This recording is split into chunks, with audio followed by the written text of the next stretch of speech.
आज़मीन हज के लिए खुशखबरी, हज परवाज़ों का शेड्यूल जारी कर दिया गया। पाकिस्तान से पहली हज परवाज़ 18 अप्रैल को उड़ान भरेगी।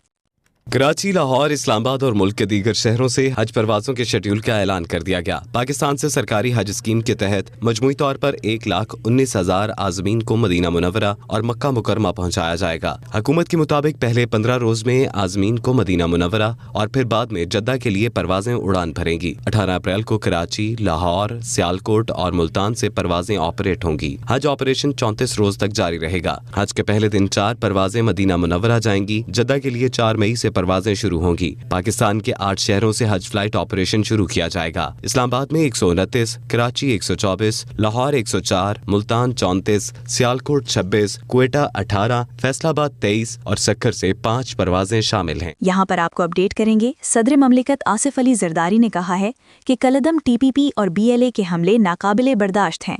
पाकिस्तान के खिलाफ किसी को हमसाया मुल्क की सरजमीन इस्तेमाल नहीं करने देंगे। पार्लियामेंट के मुश्तरका इजलास से खिताब करते हुए उन्होंने कहा कि ईरान के साथ मुज़ाकरात के दौरान जंग छेड़ना काबिल मुज़म्मत है और पाकिस्तान खित्ते में तहामुल, अमन और मुज़ाकरात के ज़रिए हल पर यकीन रखता है। हमारी बहादुर अफ़वाज ने मारिका हक़ में भारतीय हमले को तारीख़ी फ़तह में बदल दिया। सरहदों पर बिला इश्तियाल हमलों पर हमारी अफ़वाज ने पेशावराना महारत का सबूत दिया। सदर मुमलिकत आसिफ अली जरदारी ने कहा है कि अफगान तालिबान को अपनी सरजमीन से दहशतगर्द ग्रुपों को खत्म करना होगा। पाकिस्तान की सिक्योरिटी फोर्सेज ने फैसला कुन इक़दाम से वाज़े कर दिया कि किसी दरअंदाजी को बर्दाश्त नहीं किया जाएगा। अफगान सरजमीन का किसी दूसरे मुल्क के अज़ाइम के लिए मैदान जंग के तौर पर इस्तेमाल बंद होना चाहिए। On the western border, when the Taliban regime ramped up a long line of attacks the night of 26th February, our security forces acted decisively to signal zero tolerance for any incarcerations or sovereign territory. The political leadership stood united. Parliament के मुश्तरका इजलास से खिताब में उन्होंने कहा कि भारतीय जारहियत का मुकाबला करते हुए पाकिस्तान ने अस्करी और सफारती महाज पर कामयाबी हासिल की। Sovereignty was challenged on either front. Pakistan responded with strategic restraint and firm resolve when confronted with unprovoked attacks on both our borders, one after the other. Our armed forces acted with outstanding professionalism and discipline.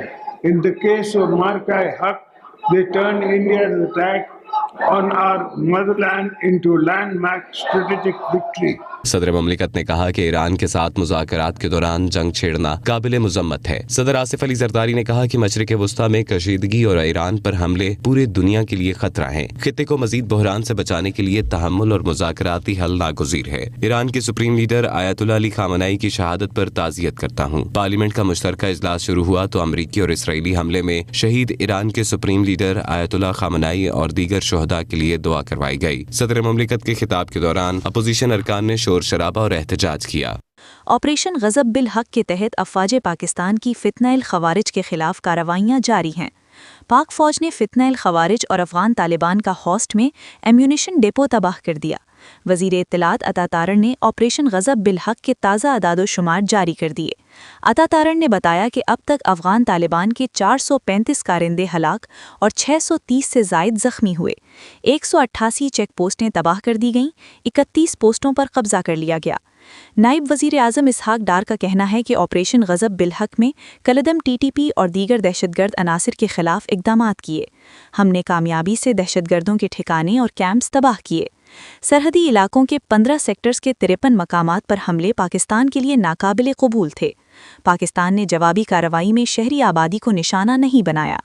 Islamabad में सफ़ीरों को Iran और अफ़गानिस्तान की सूरत हाल पर briefing में उनका कहना था कि पाकिस्तान के पास अफ़गान सरजमीन से दहशतगर्दी के ठोस शवाहिद मौजूद हैं। अफ़गानिस्तान के साथ पुरअमन हमसायगी के ख्वाहां हैं। हमारा सिर्फ एक मुतालबा है कि अफ़गानिस्तान अपनी सरजमीन पाकिस्तान के खिलाफ इस्तेमाल न होने दे। अमरीका ईरान जंग पाकिस्तान स्टॉक मार्केट पर भारी पड़ गई। एक दिन में सरमायाकारों के 17.5 खरब रुपए के करीब डूब गए। इंडेक्स तारीख में पहली बार एक ही दिन में 1689 पॉइंट्स गिरा। मार्केट के उतार चढ़ाव पर देखते हैं ये रिपोर्ट। 2 मार्च 2026 पाकिस्तान स्टॉक एक्सचेंज की तारीख का सयाह तरीन दिन साबित हुआ। تاریخ میں پہلی بار انڈیکس 16,089 پوائنٹس تک گراوٹ کا شکار ہو کر بند ہوا۔ امریکہ ایران جنگ نے جہاں دیگر ممالک کی اسٹاک ایکسچینج کو متاثر کیا، وہیں پاکستان اسٹاک ایکسچینج میں انڈیکس کی گراوٹ نے سرمایہ کاروں کو 1745 ارب روپے کے بڑے نقصان سے دوچار کر دیا۔ دنیا بھر کی اسٹاک مارکیٹس ہوتی، خاص طور پہ ایشین مارکیٹ میں انڈین مارکیٹ 1000 سے زائد پوائنٹ، 450 پوائنٹ نکے کے نکل گئے تھے۔ پھر اس کے بعد ہم نے کروڈ آئل دوبارہ سے بڑھنا شروع کیا، $70 سے اپ سائڈ کے اوپر نظر آ رہا ہے۔ KC30 انڈیکس جہاں 5% اس کی لمٹ ہے ہولڈ کرنے کی، وہ 9% کے قریب گر چکا تھا۔ مجموعی طور پر 483 کمپنیوں کے شیئرز میں کاروبار ہوا۔ 413 کمپنیوں کے شیئرز کی قیمتوں میں کمی، 21 میں اضافہ اور 49 کی قیمتیں مستحکم رہیں۔ پورے گلوبلی متاثر کیا ہے، ایئرپورٹس کو، پورٹس کو، مختلف گلف کنٹریز کو، اور ساتھ ساتھ پاکستان میں بھی اس کا جو ہے اسٹاک مارکیٹ پر نیگیٹو امپیکٹ آیا ہے۔ تو یہ جب تک ریزالو نہیں ہوں گی چیزیں، تو آپ نے دیکھا کہ مارکیٹ جو ہے وہ اسٹیبل نہیں ہوگی۔ یہ پہلا موقع نہیں جب 100 انڈیکس ہزاروں پوائنٹس منفی ہوا۔ رواں سال پاکستان اسٹاک ایکسچینج 19 فروری کو 6,600 پوائنٹس تک گراوٹ کا شکار ہوا۔ 29 جنوری 2025 کو انڈیکس 6,400 پوائنٹس تک مندی کا شکار ہوا تھا۔ 8 مئی 2025 کو مارکیٹ 6,400 پوائنٹس تک گراوٹ کا شکار ہوئی تھی۔ دیکھتے رہیے پاک عوامی نیوز، جہاں ہر خبر ہوتی ہے وثوق کے ساتھ۔